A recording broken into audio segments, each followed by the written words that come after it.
It was not raining yet. The old house at 17 Willow Street was shrouded in a cold mist. A black car slowly pulled up to the curb, its tires crunching over damp leaves. From inside stepped Emily Morgan, 25 years old, slender, pale-faced, wearing a plain black dress. She was not crying. Emily stood in front of the house for a few seconds. Her fingers clenched tightly around the handle of a leather bag. Behind her, the front door creaked open. Lucas Morgan, her older brother, by 3 years, tall and composed, emerged, eyes rimmed red. He simply said, "Mom's waiting inside." Emily nodded. She stepped forward and entered the house. The living room was dimly lit. Caroline Morgan sat stiffly on the couch, posture straight, expression unreadable. Her black morning dress clung perfectly to her sharp figure like it had been tailored for funerals. "Hi, Mom," Emily said quietly. Caroline did not look up. "We'll begin when the priest arrives." They sat in silence, the three of them, Caroline, Lucas, Emily. The Morgan family, once admired in this town, now fragmented after James Morgan, head of the household and a respected lawyer, passed away just 5 days ago due to a sudden stroke at the age of 58. James's death left behind not only sorrow, but also a heap of suspicions. Emily, while packing up her father's personal belongings, found a letter folded 4 times slipped behind an old copy of To Kill a Mockingbird. On it, in her father's handwriting, were only a few lines. "If something happens to me, look for Daniel. He has the right to know. Do not tell your mother. J.M." Emily had no idea who Daniel was. That night, after the wake, she stood in her father's office. The desk was untouched. The curtains still smelled faintly of his cologne. She reached for the drawer, unlocked it, and pulled out a file marked "Confidential." Inside were several documents, financial records, photos of an unfamiliar young man, and a small envelope. On the envelope, "For Emily, open only if I'm gone." She hesitated, then opened it. "Emily, there are things I couldn't say when I was alive. But you're strong. You've always been the one to see through things. If you're reading this, I'm no longer here. Daniel is 25. He has no idea who I am, but he's my son. He deserves part of what I've built. You'll find everything in the folder. Keep it safe. Don't tell Caroline yet. Love, Dad." Emily sat down, heart pounding. She stared at the photo of Daniel, slightly tanned, black hair, gentle eyes working on a car engine, her half-brother. And no one in this house knew. Emily clearly felt it. Something was about to change forever. 3 days after the funeral, the weather turned chilly. The Morgan family gathered again in the living room, this time not for mourning, but to hear the will. The family attorney, Mr. Bradford, sat at the head of the table. He wore a neutral face, but Emily could see in his briefcase a sealed envelope with her father's signature. Caroline sat with her legs crossed, fingers gently tapping the armrest. Lucas sat to her left, calm as ever. Emily sat opposite them. On the table between them were 3 glasses of water untouched. "We'll begin," Mr. Bradford announced. "James Morgan's will, notarized and sealed 2 months before his death, will now be opened." He broke the seal, unfolded the document, and began reading. "To my wife Caroline, I leave the house at 17 Willow Street and all belongings within. To my son Lucas, I leave my law library and the Morgan Scholarship Fund to administer. To my daughter Emily, I leave the Morgan Foundation's voting rights and control of the family trust." Everyone was silent. It was all as expected. Then Mr. Bradford paused. His voice lowered slightly. "And finally, To Daniel Carter, born July 7, 1999, currently residing in Clayfield, Kentucky, I leave 25% of my estate and a letter enclosed herewith. The room fell into a thick, stunned silence. Caroline stiffened. Her eyes shot toward Mr. Bradford. "What name did you just say?" "Daniel Carter," he repeated. Per the will, he is recognized as the biological son of James Morgan. A copy of the DNA results and legal documents are enclosed. Caroline's voice trembled, but her face remained cold. "That's absurd. James had no other children." Mr. Bradford adjusted his glasses. "Mrs. Morgan, I'm merely the executor. All documents have been legally verified." Emily felt her chest tighten. The name was no longer just on paper. It was real. Her father had not only written about Daniel, he had legally recognized him. Lucas turned toward Emily. "Do you know anything about this?" Emily looked down. "No," she said softly. Caroline stood up abruptly. "This is some kind of mistake. James would never. He would have told me." Mr. Bradford placed a thin envelope on the table. "This letter is addressed to Ms. Emily Morgan to be opened upon this reading." Emily took it with trembling hands. She opened it and read aloud. "Emily, if you're reading this, then I am no longer there to explain. Daniel is your brother. I met Christina Holloway before I met your mother. I didn't know about Daniel until much later. By then, it was too late. I was a coward. You are the only one I trust to make this right, Dad." Caroline's face turned pale. "Christina Holloway," she whispered. Lucas frowned. "Who is that?" Emily folded the letter. "Someone our father loved, before Mom." Silence spread like a dark fog. Mr. Bradford cleared his throat. "The next steps are to locate Mr. Carter and inform him of the will. The estate will be frozen until further confirmation."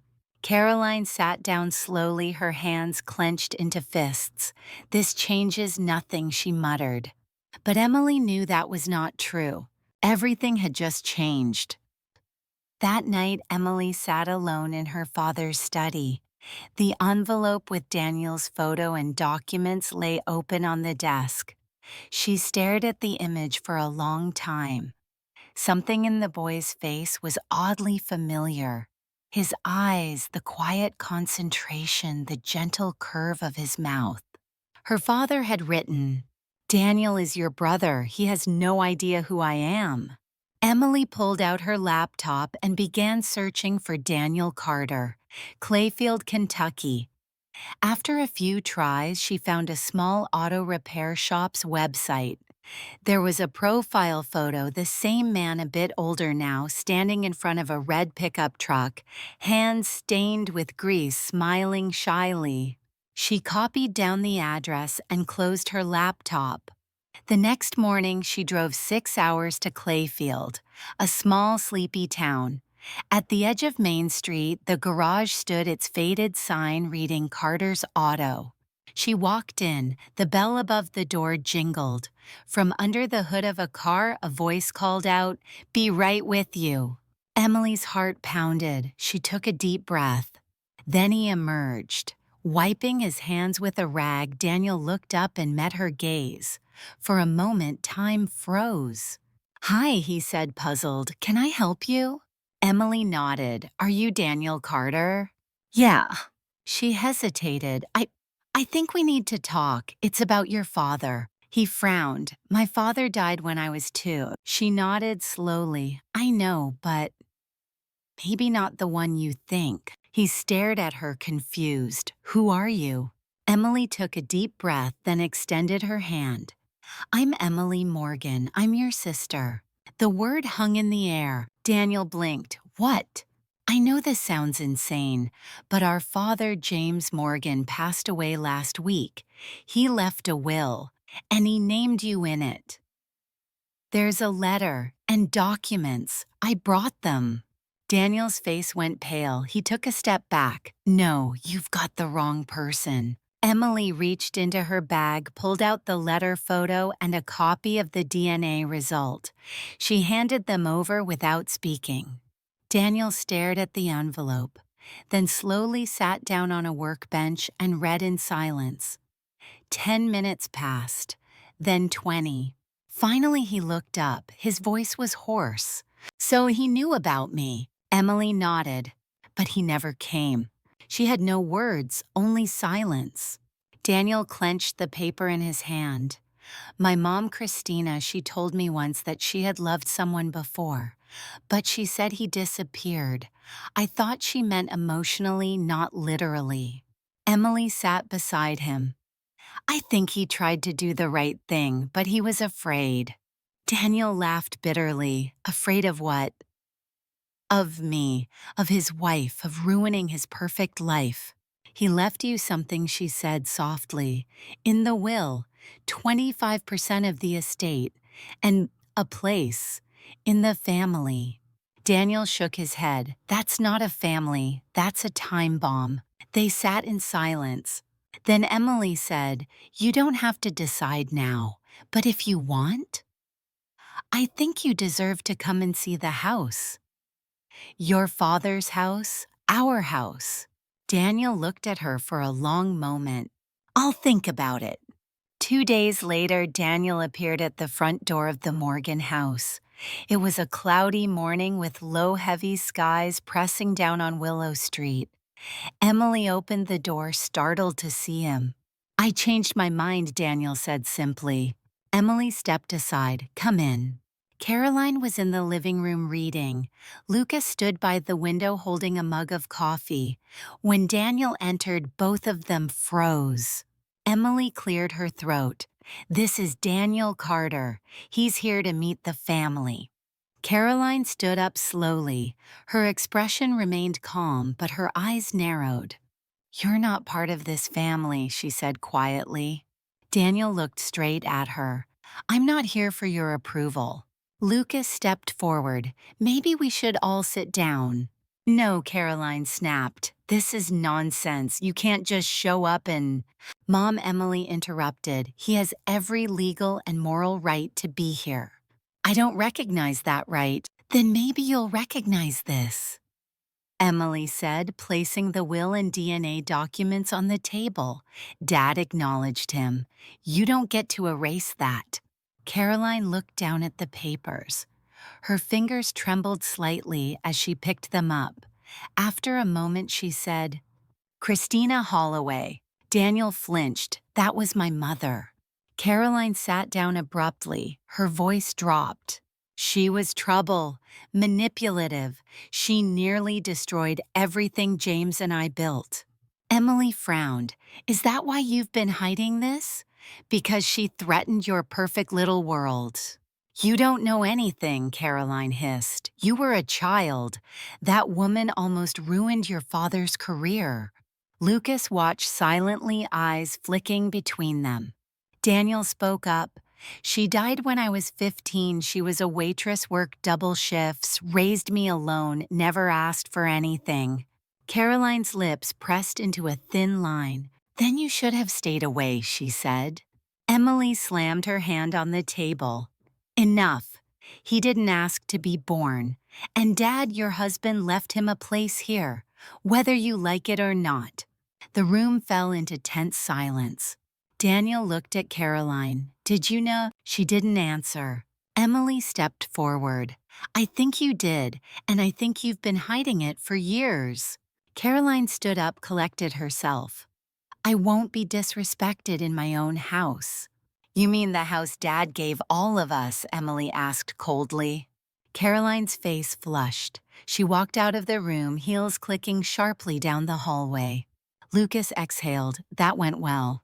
Daniel gave a short, bitter laugh. Is it always like this? Emily smiled slightly. You'll get used to it. That night, Daniel stayed in one of the guest rooms. The air inside the house felt strange, familiar, but foreign. Ghosts of the past lingered in the corners. Emily handed him a file later that evening. These are Dad's personal notes, letters, even a photo of your mom when they were young. Daniel opened the folder in silence. For a long time he didn't speak. Finally he said, he loved her. Yes, Emily replied. But he stayed with her, he added, nodding toward Caroline's room. Emily nodded slowly. And that choice cost all of us something. Daniel closed the folder. I want to know everything. Emily looked at him serious. Then you'll need to help me uncover it. I don't think Dad told us the whole truth. The next morning, Emily and Daniel went to the attic, an area rarely touched since their father's death. Dust clung to every surface and the wooden floor creaked under their footsteps. Light filtered through the slats, casting long shadows on the boxes stacked along the walls. This is where Dad kept most of the old files, Emily said, pulling off a dust cover. Daniel looked around. Feels like a museum. They spent over an hour sorting through boxes labeled with dates and names. Most were boring tax forms, court case notes, insurance papers. But in a folder marked Personal, 2004, Emily found something odd. It was a series of letters from Christina Holloway to James Morgan, all typed, all unsigned, all ending with the same line. You promised you'd be there, for him, for us. Daniel stared at the papers. His hands were still, but his eyes burned. She kept writing, he whispered, even after he stopped replying. Emily pulled out one last envelope from the folder, yellowed with time and slightly torn. Inside was a photo Christina holding a baby. Written on the back in faint blue ink. Daniel, 2000, in case he never sees this. Emily gently handed it to him. He said nothing, just looked. She wasn't crazy, he said quietly. She was abandoned. Emily sat beside him. And now we need to find out why. They took the files downstairs. Lucas was in the kitchen reading emails on his tablet. When he saw the stack of letters, he raised an eyebrow. What's that? Letters from Christina to Dad, Emily said. He never mentioned them. Lucas frowned. Do you think Mom knew? Emily nodded. I think she knew everything, and I think she did something. Lucas hesitated. You're not saying she hurt Christina, are you? Daniel cut in. I don't know. But my mother disappeared when I was 6. One day she went to meet someone. She never came back. Police said she ran off. But her wallet keys, even her uniform from the diner, were still in the apartment. Lucas stood slowly, and no one looked into it. Daniel's voice was flat. Poor single waitress, no lawyer, no family to make noise. Emily spoke softly, but we can make noise now. Later that evening, Emily went back into her father's study. She unlocked a lower drawer and found an old cassette tape recorder. Inside was a labeled tape, July 2005 confession. She popped the tape in and hit play, static, then her father's voice. I never meant for it to go this far. Caroline found out. About Christina, about Daniel. She threatened to ruin everything. I begged her not to confront Christina, but she didn't listen. The next day, Christina vanished. Emily paused the tape. Her fingers shook. She rewound, listened again. The words were unmistakable. Daniel stood in the doorway, pale. He knew. Emily nodded, yes, and he was afraid of Mom. Lucas entered behind him. You found something? Emily looked up, her voice calm but firm. I think we need to go deeper. Christina didn't disappear by accident, and I don't believe Caroline is innocent. The house felt frozen in time. After the intense confrontation the night before, Caroline had locked herself in her room, and Lucas buried himself in work at the hospital, using his shifts as an excuse to avoid everything. Emily stayed. She was the only one still determined to see it through. That morning she returned to her father's study. The room was untouched, the air stale. Books still lined the shelves, and behind one of them she found the wall safe she remembered from childhood. She turned the dial, her mother's birthday, Lucas's birthday, and the last number she finally understood after reading her father's letter, Daniel's birth date. Click! The safe opened. Inside was a small wooden box and an old cassette recorder. Emily took them both to the desk and sat down. The box contained a thin, leather-bound journal. She opened the first page. April 12, 2005, Caroline found out. She read the letters Christina sent me. She went to see Christina. I don't know what they talked about, but the next morning, Christina was gone. No note, no suitcase, just Daniel and silence. She turned the page. I was going to report it to the police, but Caroline stopped me. She said she'd handle it. Said she didn't do anything, but Christina never came back. No one asked questions. No one searched. Only I knew. And I stayed quiet. Tears welled in her eyes. I thought I was protecting my family, Lucas, Emily, but I was just afraid. A coward. And Daniel. The boy had done nothing wrong. I watched him grow up from afar. I sent money. I helped in secret. But I never stood in front of him like a father should. She set the journal down, hands trembling, and reached for the recorder. She pressed play. Her father's voice came through slow, weary. Emily, if you're hearing this, then I'm gone. I'm sorry for what I couldn't say in life. Christina didn't run away. She vanished after meeting your mother. I don't know what happened, but I can't believe Caroline would kill her. Still, I can't forgive myself for doing nothing. Daniel is my son, and your brother. Don't hate your mother, but don't protect her either. Every person in this house wears a mask. I hope you'll be the one to take them off. Emily stopped the tape. Her eyes were red, but her hands were steady. That night when Lucas returned, she was waiting in the kitchen. I have proof, she said. The journal, the recording. He knew. Lucas read every page, listened to every word, then sat in silence for a long time. Finally he spoke. So, he knew and stayed quiet. He thought silence was protection. Lucas shook his head. Protecting us by letting a woman disappear, by letting a child grow up without a father. They printed copies of the journal, extracted the audio. Emily summarized everything in writing. She didn't want to go to the police, not yet. It had been too long, too cold. But Daniel deserved to know. And Caroline needed to hear her husband's voice one last time. The next morning, Daniel returned unannounced. Emily handed him the box. It's all inside. The journal, the tape, the proof that he knew. You have the right to keep it, or burn it. Daniel opened it slowly without a word. He read a few lines, then gripped the box tightly. Thank you. Emily looked at him. What will you do? He turned eyes raw.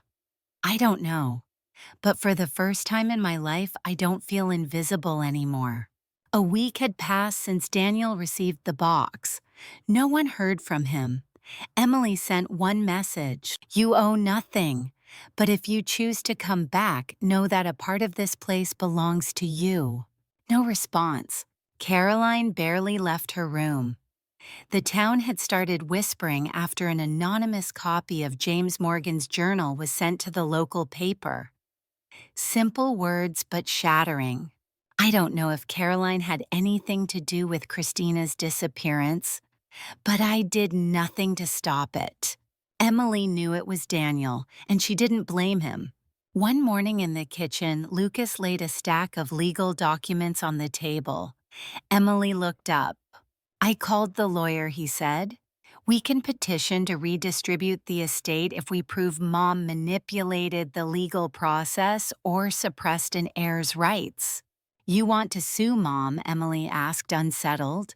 Lucas shook his head. No, but she needs to understand she no longer controls everything. They walked to Caroline's room together.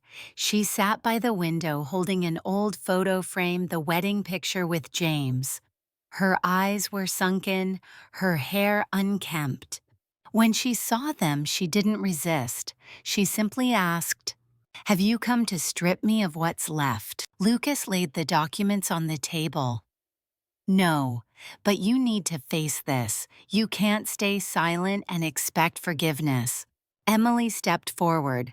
"We don't want punishment. We want truth. No more evasion, no more denial, even if it exposes you." Caroline looked at her daughter for a long time. For the first time, her gaze softened. "I know, Ho. That day I killed a part of myself. I didn't kill Christina, but I let her vanish without trying to stop it. And I let Daniel grow up like a ghost." Silence fell. "What will you do now?" Lucas asked. Caroline placed the frame down. "I'll leave. An old friend of mine in Richmond runs a nursing home. I'll volunteer there. Care for others. Maybe that's the only way I can redeem something." Emily didn't cry. She had no tears left, but she said one last thing before turning away. "I'll remember you as a strong woman, but not as a righteous one." 3 days later, Caroline left Willow House. She said no goodbyes, only left a handwritten note on the dining table. Lucas, Emily. I don't ask for forgiveness. I only ask that you live honestly with each other and yourselves. The truth may be cruel, but it frees you. Don't close this house. Let it welcome everything that was once unspoken. Mom. A week later, Daniel returned. He didn't knock, just stood quietly on the porch.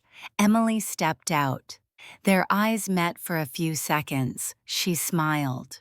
"Welcome home." Daniel replied softly, "I'm not sure if this is home."